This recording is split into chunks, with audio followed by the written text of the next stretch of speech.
Today is an interesting topic, folks. Oh man, how are we gonna handle this one today?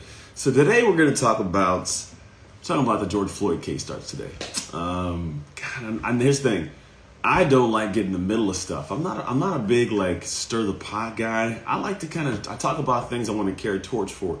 But here's the thing, I'm gonna talk about this George Floyd case because the media's going to talk about it, and I want to give you a perspective. Good morning, Eden. How are you? I want to give you guys perspective from me. And here's the thing.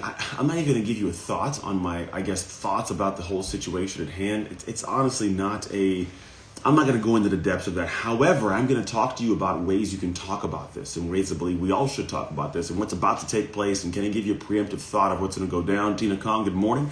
What's going to take place? So here's what's going to take place, everybody. Good morning, Farmer Mima. We are about to have a situation where we have a lot of news covering something that's honestly it's enthralled the entire society. And so if you look at the way that the things are going, man, what we got going on, there's a lot of things that are divisive and built for us to all have conversations, and have a lot of things going on that I personally believe it incites a weird kind of anxiety and anger in people, and it kind of makes them get all kind of in their feelings, and a lot of things are going to take place. So I'm going to give you a thought about how you should actually, I think, address as this kind of goes forward. A couple things are bound to happen in the times you're about to live, right? So first thing that's going to take place, you're going to have people having opinions about this whole situation. That's going to take place. And I think you need to prepare yourself for some hard conversations. I'm just going to give you my thoughts on how this all goes down and what I see usually taking place. Something big happens in society that really, it goes to the core of a lot of people's beliefs and the way they were raised and the way that their perspectives are in situations, and then what side of the coin they might be on. And what ends up happening is we get to this, honestly, a crazy tornado of emotions about what goes on. And so what happens is we have people we think are our friends, or we call friends because they actually are your friend, and they say something in opposition of what you thought, and now they can't be your friend. The world's going to end. It's a lot of crazy about to take place. So I'm giving you this preemptive thought to realize you really, in the moments ahead, need to be able to breathe through different situations, breathe through conversations, breathe through crazy posts you see on social media. You don't have to respond to everything you see. Just put that out there. If you don't agree with somebody's perspective, you do not need to be arguing in the inbox or arguing in the comment section. It does not look that great for you. Don't do that, right? If you have an opinion, have the opinion, discuss it privately. But you can't go out in the world and just be in these weird conversations, because it'll engulf all of your emotions the entire day.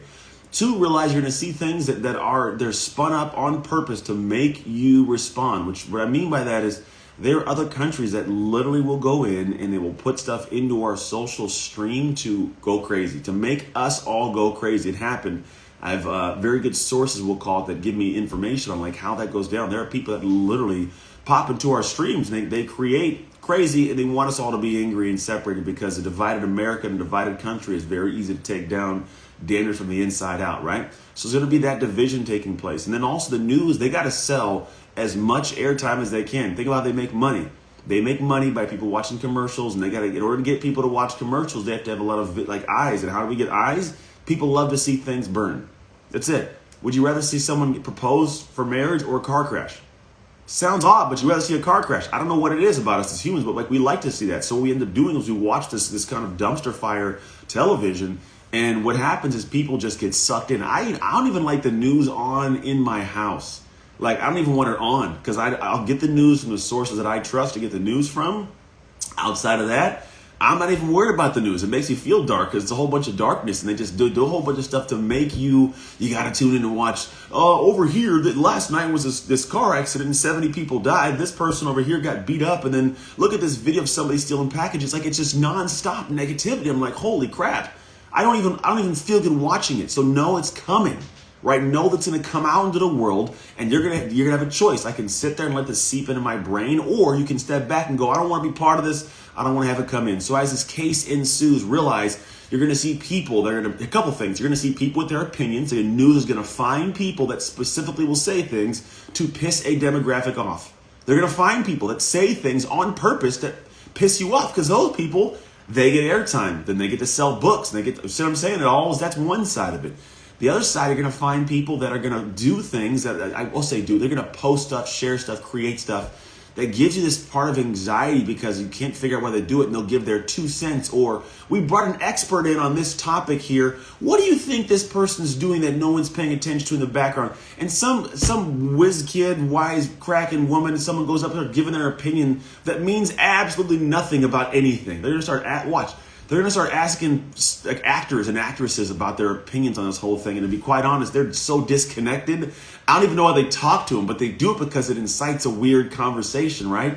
Like when they go and ask, like, let's ask, I don't know, let's ask Nicki Minaj her thoughts on the president's different policies. Like, why would you ask somebody who has no idea anything about it? Why? Because we know people will watch this person, when the name comes up, they'll be able to have a topic, it'll spin up and they get eyes. I say all of that to have you realize that seriously, we're going to go into a stage right now of like mass craziness for months. We're going to have months of this. As this trial ensues, we will have months of this going on, if not more. And then when it all comes down to a heading, no matter who wins, whether or not he gets convicted or doesn't get convicted, you're going to see, unrest in some way, because either it's going to be that, he didn't get a hard enough thing, or he got off, or, he got the hardest that he shouldn't have. Like, there's going to be people that are pissed about everything. No one's going to be happy. And the whole time we get drugged through the mud emotionally as people watching, and I think you have control of that. You shouldn't do it. What I believe you should do is invest your energy and your time into things that matter for your life. Don't let the rest of the world control your brain and seep things in to make you feel a certain way when it's unnecessary. Like, you have full control. You can have a certain feeling towards this. I 100% give you that. I take nothing from the emotions, whether you've had an experience that's similar, somebody, no matter what it is, I give you 100% of that. But I also say, take control of your emotions. Be in a space where you get to determine how you feel every day. Don't let some news stream or some random person on the street or somebody get all in your emotions and feelings, because when emotions are high, my intelligence is low. I start saying things, doing things that would not typically come out of my mouth and wouldn't typically happen. So what I highly recommend is, as these things ensue, this whole next stage of honestly society ensues, you're going to see a lot of things from multiple different media sources giving you all the updates on a case that is honestly one of the biggest in the world right now, I think, in terms of like the racial stuff. And just be aware that you're about to see a lot of things that are made to piss you off. They are designed this way, and you don't have to watch them or consume them or talk about them. And what you can do is think about this one singular thing. This one thing drives a lot of my life every day. What can I do to make sure the next moments of my life are better? It's a question I answer. Like, honestly, throughout the day, what can I do right now to ensure the next moments of my life are better? It's a question you consistently ask yourself. And sometimes it means I'm turning this off, I'm reading this book, I'm catching this workout.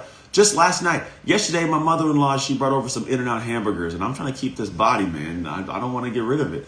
And I was like, what do I got to do? So I threw a workout. I went and burned like 600 calories in 45 minutes throwing a sandbag around, a Bulgarian bag, because I knew that would make the moments of my life better. Did I want to do it on a Sunday? Absolutely not. Did I want to feel okay about myself eating a burger? Absolutely did. And so I was like, I don't feel like throwing a bag around. I'm going to go do it, because I realized that's what would make the next moments of my life better. I can eat the hamburger and enjoy it, and also get a workout in and feel good about myself, and like it all was at a good balance. But that made the next moments better. It was a hard decision. I say because you're going to have to make some hard decisions. What will make the next moments of your life better? Maybe it's not cussing Sarah out at work because Sarah said something crazy. Maybe it's not getting mad at Sean because he did something that's out of whack and he commented or shared some post and went crazy. Maybe it's not going to Billy's Instagram post and going back and forth in the comments for the next 3 days. You know what I'm saying? Like, you don't got to do all of that. Aloha down there, Ke Akua Elizabeth I. You don't got to do all that. And you actually can find ways to, someone just asked, what can I do to make the next moments of my life better? So to be honest, if you want to make the next moments of your life better, first think about what would they be. That's a big piece of it. Like, what would they be? And then do that. And here's the thing, it's not always the thing you want to do. Sometimes, like if you have an argument with somebody, maybe the next thing to make it better is to apologize and own the situation. Doesn't mean it's easy, but it makes it better. You know what I'm saying? Like, that's what I mean by better. Sometimes ripping the Band-Aid off is a better way to do things. But that's what I'm going to tell you as we pursue this next level of life and next conversations and next news. I've already got 3 emails this morning about the case. That's why I came to mind. I was like, man, they're already at it. They're already banging it. It's already coming. It's already thoughts, and like it's just going to open up. It's going to be a stream of crazy coming in the pipeline. and I'm not going to spend time on it. Like I may consume a little bit of the news from the sources that I trust just to kind of keep myself a little bit abreast of the situation. But you're not going to see me making these inflammatory, argumentative comments and statements because I don't want anybody to control my emotions that way. And I don't feel like being emotionally enthralled in that manner. I can honestly fight the same fight they're trying to fight without having to do it the exact same way. And that's okay.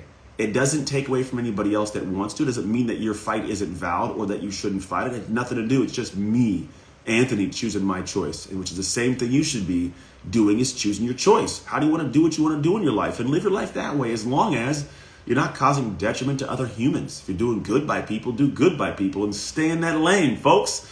And that's my thought for you today. That's really my thought. Paris said, hey, what's up? What's up? How are you? I just want you guys to be aware of what's coming in the pipeline. And as it does come down, control your emotions, protect your peace. My man Trent Shutt would say, protect your peace. And as you look at the next stages, man, here's what you can do. Have some good conversations.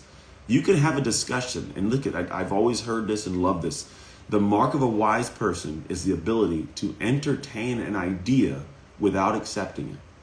To entertain an idea without accepting, which means I can sit and listen to you and I can let it come in and I can feel it as if it's my feeling, my thought, without getting mad, without getting judgmental, without feeling attacked, and see if it makes sense. And then at some point in time, determine if I want to accept the idea or not accept the idea. But to be honest, if it is, as much as this may create a kind of unrest and kind of disorderly aspects of the world we're living in, I believe the situation can also bond and connect people a lot. What's up, my man Ken Jaslin?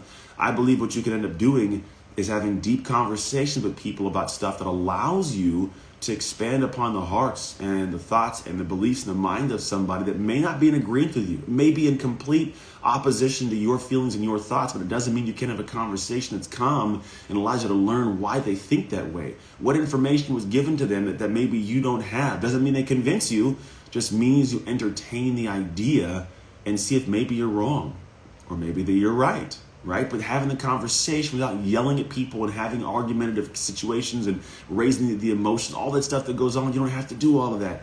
You can use it as a great opportunity to actually create deeper, more connected emotional connections and friendships. That's honestly something that can be done with all this. So these are my thoughts to you as this whole case ensues. Keep an eye on the news. Realize what the news is there for. It's there to get you to watch it. And people would rather see a car crash than two people hugging it out, unfortunately. And I don't know whether they do it because we watch it or we watch it because they do it. It's honestly a snake eating its tail, but this is what's going to take place. 2, you get to control your emotions by what you choose to let into your head. Whatever you let in is going to be the thing that controls how you feel. It's just honestly how it is. So you get to control what that thing is. And then 3, at all times, man, focus on what you want to accomplish and do. That's the best way to feel great. Focus on what you want to do. I want to go and continue to keep building the life I'm building with the people I'm building it with and celebrate my wife and kids doing sports and track and trying to stay in shape myself and serving the world and writing books and coaching clients. Like, that's my focus. That's what I spend my energy on. That's what I spend my time on. So I'm in a good place internally and I'm not neglecting the world. Like I sit at the board of this organization called National Angels that serves foster kids. I do a lot out in the world. Like, I'm always constantly doing, but I control it. I'm in a stance, and you can be too. You get to choose what comes in and what you do with every single moment and every day of your life. So as I end this, ask yourself that question at all times. What do I do to make sure the next moments of my life are better? And I leave you with that. Take care. God bless. And I'll see you on Wednesday.